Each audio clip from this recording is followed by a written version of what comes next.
صلى عليك الله صلواتا دائما فالعز والفوز ليس إلا فيك.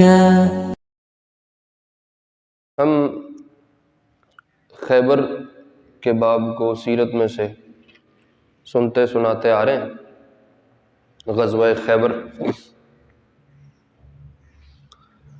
غزوہ خیبر میں آپ نے بالکل محرم کے یہ غزوہ خیبر محرم میں پیش آیا تھا، اور بالکل اس کے ابتدائی دنوں میں خیبر مدینہ سے خیبر جاتے ہوئے آپ نے ایک بندہ روانہ فرمایا تھا حبشہ کی طرف.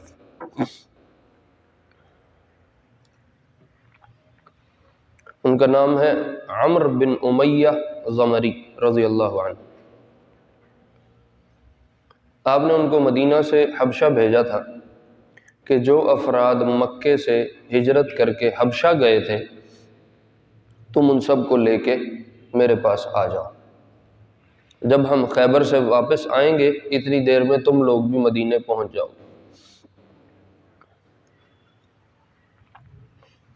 تو یہ عمرو بن امیہ ضمری رضی اللہ عنہ آپ کا یہ پیغام لے کے حبشہ گئے کہ جتنے ہجرت کر کے لوگ وہاں گئے ہوئے ہیں اور ٹھہرے ہوئے ہیں ان کو واپس لانا ہے.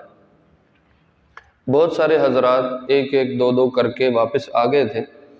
کچھ 16 یا 20 کے قریب تعداد لکھی ہے سیرت والوں نے کہ 16 بندے تھے یا 20-22 بندے تھے جو ابھی تک حبشہ میں ہی باقی تھے اور وہ آپ کے حکم کا انتظار کر رہے تھے. عمرو بن امیہ رضی اللہ عنہ ایک یہ پیغام لے کے گئے، دوسرا ایک پیغام اور لے کے گئے حبشہ کی طرف. وہ پیغام یہ تھا کہ مکے کے سردار ہیں ابو سفیان، ان کی بیٹی ہے رملہ بنت ابی سفیان. یہ رملہ اور ان کے شوہر عبید اللہ بن جحش رضی اللہ عنہ تو اب نہیں ان کو کہہ سکتے، یہ دونوں ہجرت کر کے عبید اللہ بن جحش اسلام کی حالت میں تھے، ہجرت کر کے اپنی بیگم کے ساتھ حبشہ گئے تھے. ہجرت کرنا ایک بڑا مجاہدہ تھا. ہجرت کوئی آسان چیز نہیں تھی.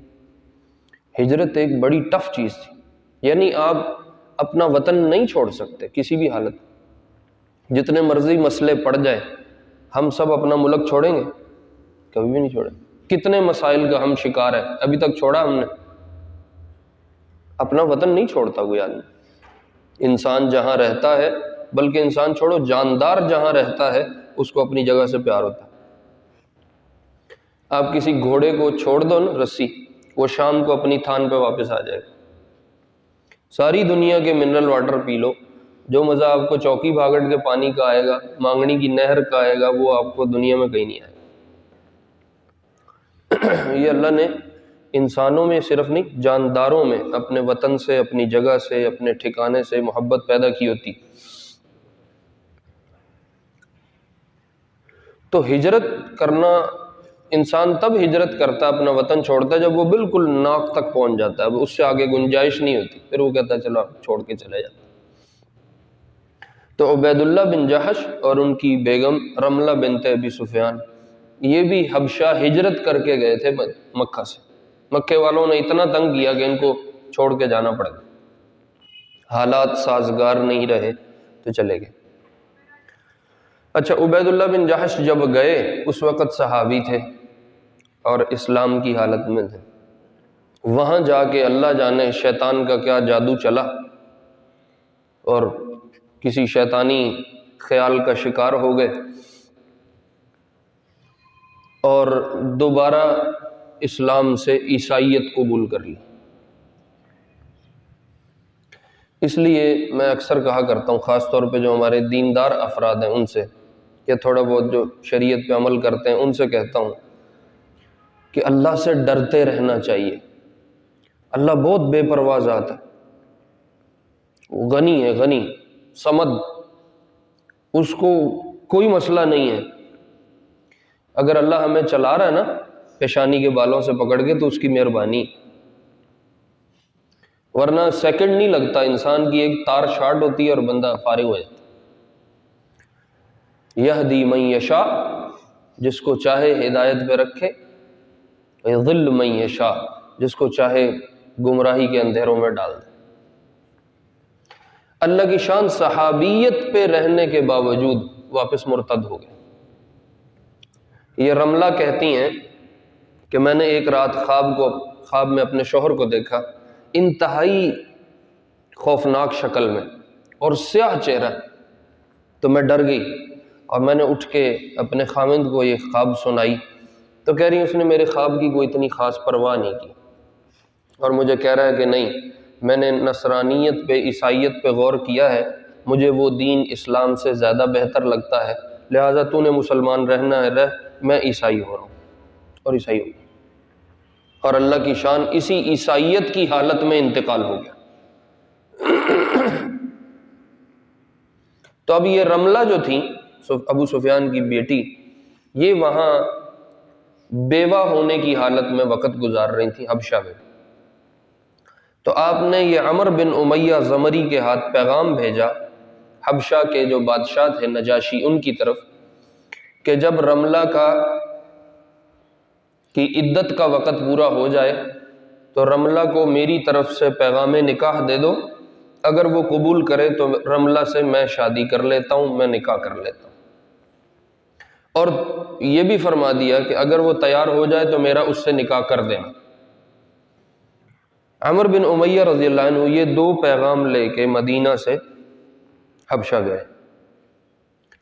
وہاں رملہ کی ایک بیٹی بھی پیدا ہو چکی ہیں، ان کا نام ہے حبیبہ۔ تو رملہ حبیبہ کی ماں ہے، تو وہ ام حبیبہ بن گئی۔ تو آپ سب نے نام سن رکھا ہوگا، ازواج نبی علیہ السلام میں اور امہات المؤمنین میں ایک نام ہے ام حبیبہ رضی اللہ عنہا، ہماری ماں ہے۔ کچھ چہروں کو دیکھ کے لگتا ہے تعارف ہی اب ہو رہا ہے، اپنی ماں کا ہی نہیں پتہ۔ ہم اتنے پھنس چکے ہیں کہ ہمیں اپنا دین، اپنی چیزیں، اپنا تعارف پڑھنے کا بھی ٹائم نہیں ہے۔ بس زندگی کی ایک دوڑ ہے، صبح سے شام، وہ چکی کے بیل کی طرح صبح سے شام ہو رہی ہے اور اسی میں وقت گزر رہا ہے۔ اپنے اسلاف، اپنی تاریخ، اپنا ابتدائی سبق، وہ ہماری اس جوان نسل کو پتہ ہی کوئی نہیں۔ ان سے ہالی ووڈ کے نام سن لو، ان کو آتے ہیں، بالی ووڈ سن لو، ان کو سارا پتہ ہے، پاکستانی کرکٹ کے کیا کیا ریکارڈ ہیں وہ سارے ہمارے بچے جانتے ہیں، انگلش میں پہاڑے سن لو یاد ہیں، ABC سن لو یاد ہے۔ ان سے پوچھو کہ ام حبیبہ کون ہے تو وہ کہتے ہیں جی پتہ نہیں۔ قعقاع ابن عمر کون ہے تو وہ کہتے ہیں پتہ نہیں۔ عمر بن العاص پوچھو کون ہے تو کوئی پتہ نہیں۔ سعد بن ابی وقاص کون ہے کوئی پتہ نہیں۔ سعید بن زید کون ہے کوئی پتہ نہیں۔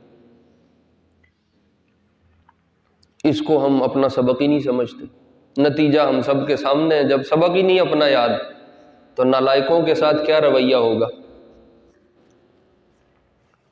چاہتے ہم یہ ہیں ہمارے لیے فرشتے بھی سارے اتر آئے آج ہی آسمان سے۔ اللہ اکبر۔ تو یہ ام حبیبہ ہماری ماں ہیں رضی اللہ عنہا، آپ علیہ السلام کی بیگمات میں سے ہیں، ازواج میں سے۔ ان کو جب پیغام پہنچا، نجاشی نے ان تک پیغام پہنچایا جو حبشہ کے بادشاہ ہیں، کہ آپ علیہ السلام کا اس طرح میرے پاس پیغام آیا ہے اور آپ نے مجھے اپنا وکیل بنایا ہے، اگر آپ قبول فرمائیں تو آپ علیہ السلام نکاح کرنا چاہتے ہیں۔ ام حبیبہ کہتی ہیں رضی اللہ عنہا کہ میں نے 1 دن پہلے یہ خواب دیکھا کہ کوئی شخص مجھے خواب میں کہہ رہا ہے یا ام المؤمنین، اے مومنوں کی ماں۔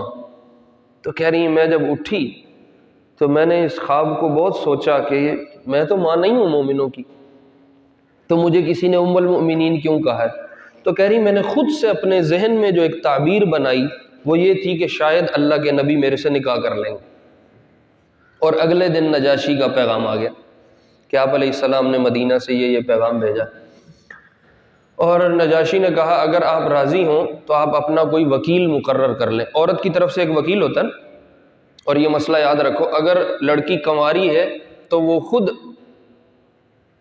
اپنا وکیل اور خود سے ایجاب و قبول نہیں کرتی، وہ اپنا ایک وکیل بناتی ہے جو اس کے اولیاء میں سے ہوتا ہے، باپ ہوگا، بھائی ہوگا، چاچو ماموں، کوئی اس طرح کا سرپرست ہوگا، وہ اس کی طرف سے وکیل بن کے لڑکے کے ساتھ ایجاب اور قبول کرتا ہے۔ یہ ترتیب ہے۔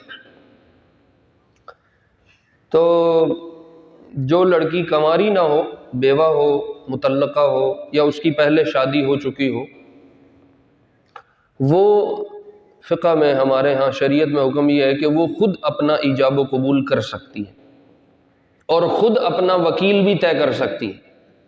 سرپرست سے ہٹ کے اپنا کسی کو بھی وکیل بنا سکتی، سرپرست کو بنانا چاہے تو اس کو بھی بنا سکتی۔ تو ام حبیبہ رضی اللہ عنہا نے خالد بن سعید بن العاص رضی اللہ عنہ، ایک صحابی ہیں، وہ بھی ہجرت کر کے مکے سے حبشے میں تھے، خالد بن سعید کو کہا تم میری طرف سے وکیل ہو جاؤ اور نجاشی جو نکاح پڑھیں گے اس میں میری طرف سے ایجاب اور قبول کی جو باتیں ہیں وہ آپس میں طے کر لو، میں تیار ہوں، راضی ہوں۔ تو نجاشی جو حبشہ کے بادشاہ تھے، انہوں نے حضور علیہ السلام کا نکاح پڑھا۔ یعنی یہ حیرت کی بات ہے نا کہ آپ علیہ السلام جیسی ذات کا بھی نکاح نجاشی سے اللہ نے کروایا۔ اللہ نے کسی کے کھاتے میں کوئی سعادت لکھی ہو تو اللہ اس کو دے دیتا ہے۔ بعض نکاح تو لوگ پڑھواتے ہیں نا کہ چلو فلاں سے نکاح پڑھوا لو، ہمارے نکاح میں برکت ہو جائے گی۔ ہونا تو یہ تھا کہ آپ علیہ السلام کسی کا نکاح پڑھائیں تو اس کے نکاح میں برکت ہو جائے گی، لیکن یہ ایسا نکاح ہے کہ جس کو نکاح پڑھانے پہ اس کے لیے برکت ہو جائے گی۔ تو نجاشی نے یہ خطبہ پڑھا اور کہا ام حبیبہ کے وکیل سے کہ میں مہر میں 400 دینار لکھ رہا ہوں، 400 دینار میں ام حبیبہ کا مہر ادا کروں گا، اور یہ مہر میری طرف سے ادا ہوگا اور میں اللہ کے نبی کا وکیل بن کے ادا کر رہا ہوں۔ تو خالد بن سعید نے پھر ایک چھوٹا سا خطبہ پڑھنے کے بعد کہا کہ ہم اس نکاح پہ راضی ہیں اور میں اس مہر پہ راضی ہوں، اور میں ام حبیبہ کا نکاح حضور علیہ السلام سے کر رہا ہوں۔ اور نکاح کی یہ مجلس وہاں نجاشی کے دربار میں لگی۔ جب یہ مجلس ہو گئی تو اب لوگ اٹھ کے جانے لگے، تو نجاشی نے کہا نہیں، ابھی جانا نہیں ہے۔ ان من سنت الانبیاء ان یؤکل الطعام بعد النکاح یا بعد الزواج، کہ نبیوں کی سنت میں سے ہے کہ جب نکاح ہوتا ہے تو نکاح کے بعد کھانا ہوتا ہے، اس لیے آپ سب یہیں بیٹھو، میں کھانا منگواتا ہوں، سارے اللہ کے نبی کا ولیمہ کھا کے جائیں علیہ الصلاۃ والسلام۔ تو نجاشی نے اپنی طرف سے آپ کے ولیمے کا بھی اہتمام کیا اور آپ کی طرف سے مہر بھی ادا کیا۔ ام حبیبہ کے پاس جب پہلا پیغام یہ پہنچا تھا کہ حضور میرے سے نکاح کرنا چاہتے ہیں اور نجاشی کو اس طرح اپنا وکیل بنایا ہے، تو نجاشی کا یہ پیغام لے کے ام حبیبہ تک ایک باندی ہے وہ آئی تھی، نجاشی کی نوکرانی، وہ یہ پیغام لے کے ام حبیبہ کے پاس آئی تھی کہ نجاشی اس طرح آپ کو پیغام دے رہا ہے۔ ام حبیبہ اتنی خوش ہوئی کہ انہوں نے گلے میں ہار پہنا ہوا تھا، پاؤں میں پازیب تھے اور کنگن تھے چاندی کے اور انگوٹھیاں تھیں، انہوں نے اپنا سارا زیور اتار کے اس نوکرانی کو ہدیہ کر دیا کہ تو اتنی مبارک خبر لے کے آئی ہے، اتنی بڑی سعادت میرے حصے میں آ رہی، تو اس خوشی میں انہوں نے ان کو وہ اپنا سارا زیور اتار کے ہدیہ کر دیا۔ اچھا، جب نجاشی نے یہ 400 دینار مہر کے ادا کیے تو ام حبیبہ نے اس نوکرانی کو پھر بلایا اور بلا کے 50 دینار سونے کا سکہ ہوتا ہے تقریباً اتنا بڑا، تو 50 دینار نکال کے اس نوکرانی کو اور دیا،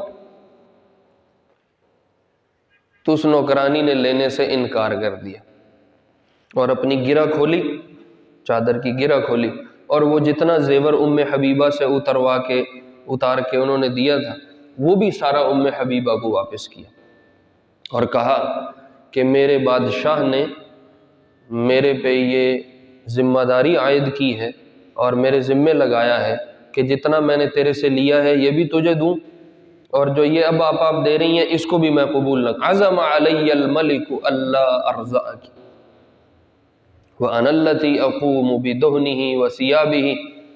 بادشاہ نے مجھے منع کیا ہے کہ میں نے آپ سے کچھ لینا نہیں، اور میں ہی بادشاہ کے کپڑے کا، خوشبو کا، تیل کا بندوبست میں کرتی ہوں. یہ اس کی خادمہ تھی نجاشی. اور بادشاہ نے اپنے ساری بیویوں کو حکم دیا ہے کہ ان کے پاس جتنی خوشبو ہے، جتنے عطر ہیں، جتنے زیور ہیں، وہ سارے آپ کو دینے ہیں انہوں نے. تو ام حبیبہ نے کہا کہ نہیں، تم میری طرف سے یہ رکھ لو. انہوں نے کہا نہیں. اس نوکرانی نے کہا نہیں، آپ میرے سے بس اتنا قبول کر لیں کہ جب آپ مدینہ جائیں تو اللہ کے نبی کو میرا سلام دینا.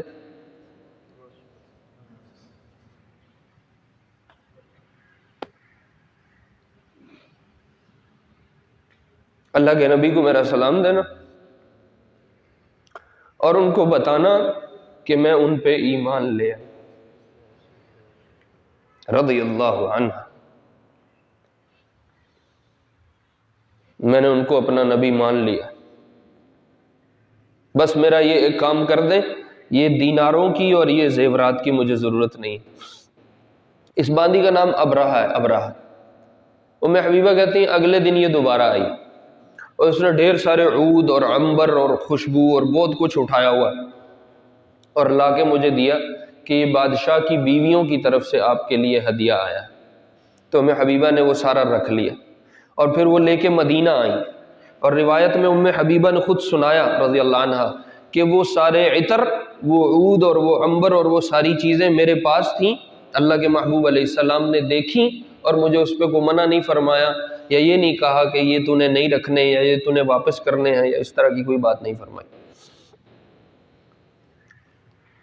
ام حبیبہ فرماتی ہیں جب میں مدینہ واپس آئی، اچھا جتنے دن یہ وہاں رہیں، وہ باندی جب جب ملنے آتی تھی تو وہ آگے کہتی تھی لا تنسی حاجتی الیکی، جو میں نے اپنی حاجت تیرے سامنے رکھی ہے کہ تو نے میرا پیغام مدینے والے کو پہنچانا ہے، اس کو بھول نہ جانا، میرا پیغام ضرور دے. اللہم صلی علی محمد وعلی آلہ وصحبہ وسلم. تو ام حبیبہ نے آ کے پھر آپ علیہ السلام کو سارا قصہ سنایا کہ آپ کا پیغام مجھے کیسے ملا، پھر میرا نکاح کیسے ہوا، پھر نجاشی نے مجھے کیا کیا دیا. وہ ابرہہ کی ساری کہانی سنائی اور بتایا کہ ابرہہ کہتی تھی میرا سلام ان کو دینا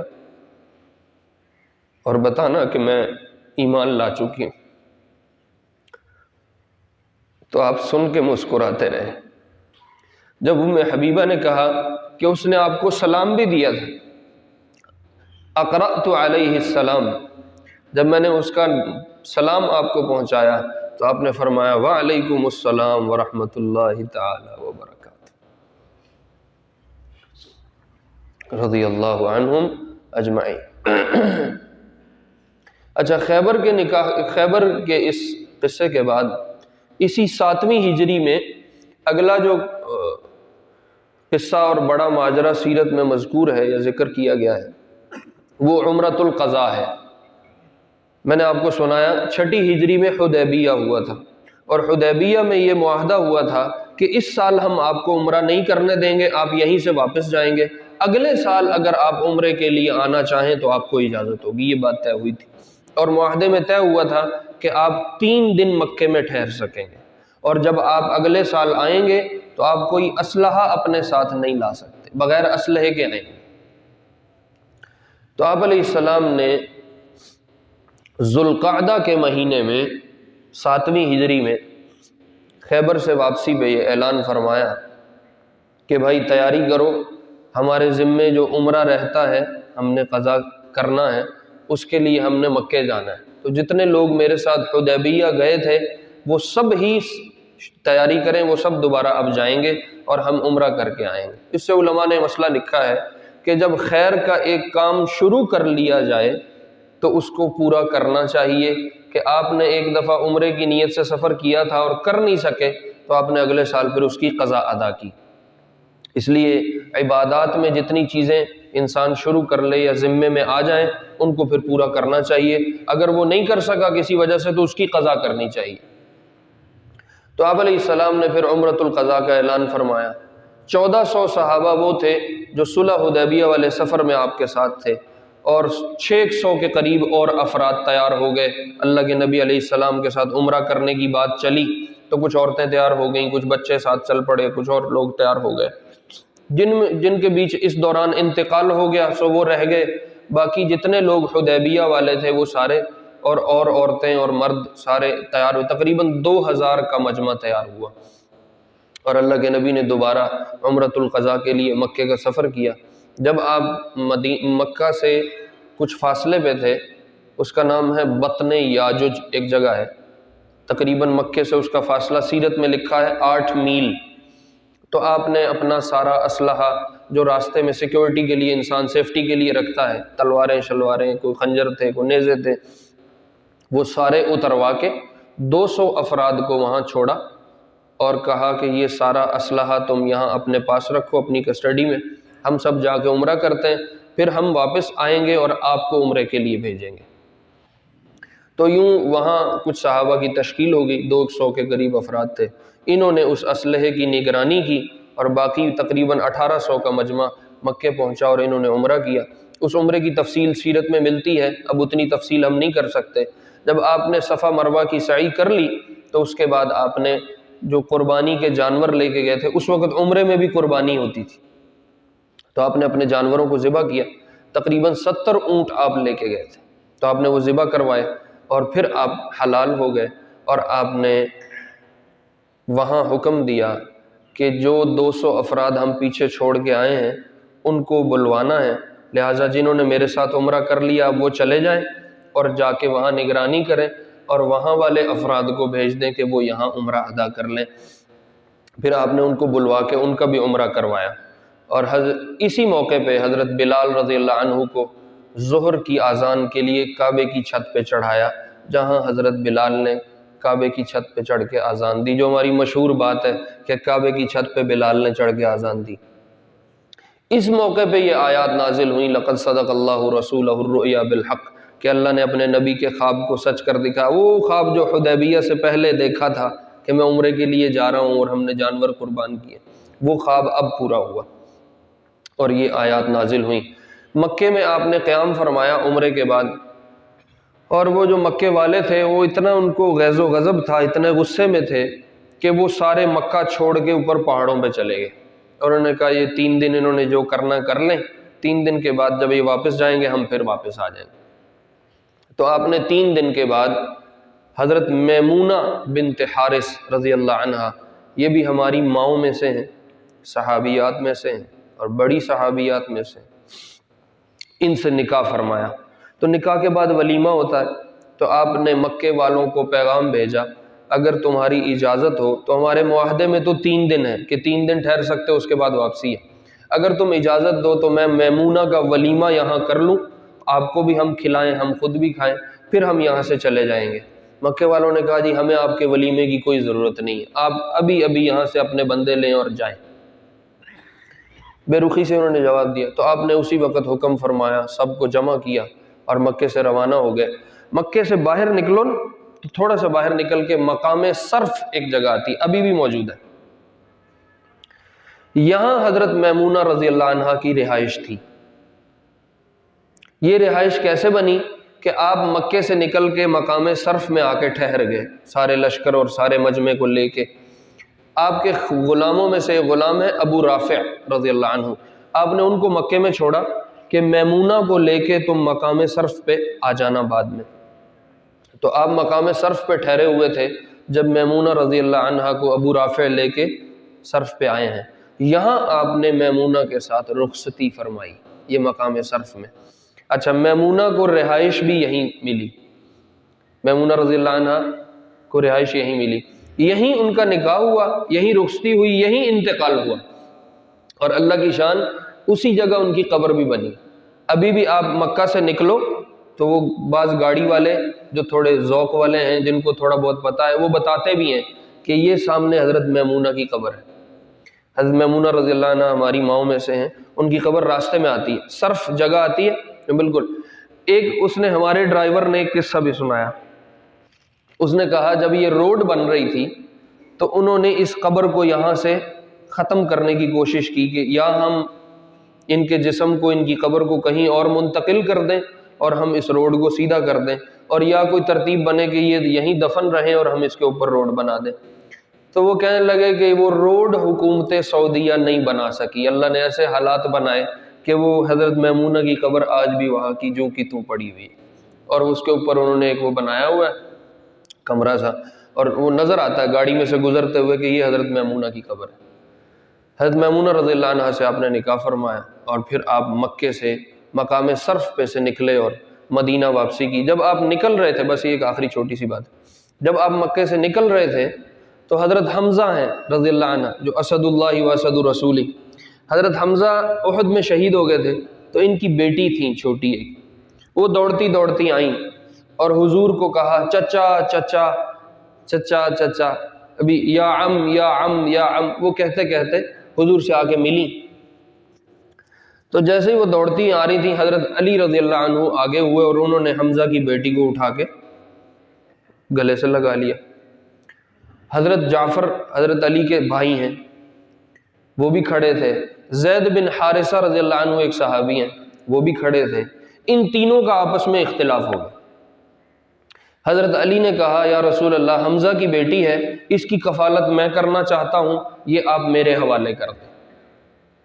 حضرت جعفر نے کہا نہیں، علی کا وہ صرف چاچا تھا، میرے وہ چچا بھی تھے، اور ان کی بیٹی میری نکاح میں ہے، میری بیوی ہے حضرت حمزہ کی، نہ بیٹی نہیں، اس بچی کی خالہ میرے نکاح میں ہے، تو آپ میرے حوالے کریں تاکہ اس بچی کی کفالت میں کروں اور اس کا خرچہ پانی سارا میں اٹھاؤں اور اس کو میں سنبھالوں، کیونکہ اس کی خالہ میرے نکاح میں بھی ہے اور حضرت حمزہ میرے چچا بھی تھے۔ اور حضرت زید رضی اللہ عنہ کہنے لگے رشتے تو ان دونوں کے مضبوط ہیں، لیکن حمزہ میرے بھی اسلامی بھائی ہیں اور رشتے میں میرے بھائی لگتے ہیں، تو ان کی بیٹی کو میں سنبھالنا چاہتا ہوں۔ تو آپ نے تینوں رشتوں میں تقسیم دیکھو کیسے فرمائی۔ آپ نے کہا علی کے حمزہ چچا تھے اور زید کے تعلق میں وہ رشتے میں کچھ نہیں لگتے تھے۔ جعفر سے ان کا دوہرا رشتہ ہے کہ جعفر حضرت حمزہ کے رشتے میں بھتیجے بھی بنتے ہیں اور اس بچی کی خالہ جعفر کے نکاح میں بھی ہیں، تو آپ نے فرمایا یہ بچی جعفر کے پاس جائے گی اور جعفر اس کی کفالت کرے گا۔ اور یہاں ایک جملہ ارشاد فرمایا کہ خالہ ماں کی طرح ہوتی ہے۔ خالہ کیا ہوتی ہے؟ ماں کی طرح ہوتی ہے۔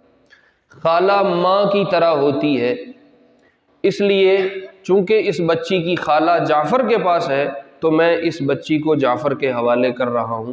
یوں حضرت حمزہ کی اس بیٹی کی کفالت پھر حضرت جعفر کے حصے میں آئی اور حضرت جعفر نے اس بیٹی کی پرورش کی رضی اللہ عنہم اجمعین۔ خونی رشتوں کو ہمارے دین نے بہت سمجھایا ہے، بہت سکھایا ہے، موقع موقع پہ بتایا ہے، ہمارے دین نے بہت اس کے سنبھالنے کی تعلیم دی ہے، خونی رشتوں سے جڑ کے چلنے کی بہت ترغیب دی ہے۔ اب میں اس تفصیل میں نہیں جا سکتا، وقت ہمارے پاس ختم ہو گیا، اس لیے یہ جتنے رشتے ہیں، خالہ ہے، ماموں ہے، پھپھی ہے، تایا ہے، چاچا ہے، دادا ہے، دادی ہے، ان رشتوں کی بہت پرواہ کرنی چاہیے۔